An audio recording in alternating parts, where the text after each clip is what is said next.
আজকের রেসিপি নিরামিষ আলু বেগুন বড়ি দিয়ে তরকারি। বিরির ডালের বড়ি নিয়েছি আর আলু আর বেগুনকে ছুলে কাটে ধুয়ে নেব।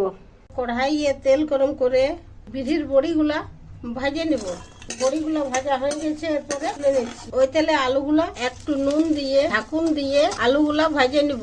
আলুগুলো ভাজা হয়ে গেছে, এরপরে তুলে নিচ্ছি। আর একটু তেল দিয়ে বেগুনগুলা ভাজে নিচ্ছি। নুন আর হলুদ দিয়ে আর বেগুনগুলা ভাজে নিব। বেগুনগুলা ভাজা হয়ে গেছে, তুলে নিব। আবার কড়াইয়ে তেল দিয়ে কালো জিরা আর শুকনো লঙ্কা ফোড়ন দিয়ে টমাটরকে ভাজে নিয়ে একটু সামান্য নুন দিয়ে টমাটরকে ভাজে নিয়ে টমাটর ভাজা হয়ে গেছে, এর মধ্যে একটু হলুদ কাশ্মীরি লঙ্কার গুঁড়ো দিয়ে আর ভাজে নিতে ম্যাজিক মশলা দিয়ে আর একটু জল দিয়ে মশলাটাকে ভালো করে ভাজে নিব। মশলা ভাজা হয়ে গেছে, জল দিয়ে একটু চিনি দিয়ে লঙ্কা দিয়ে আর ফুটতে দেবো। ঝোলটা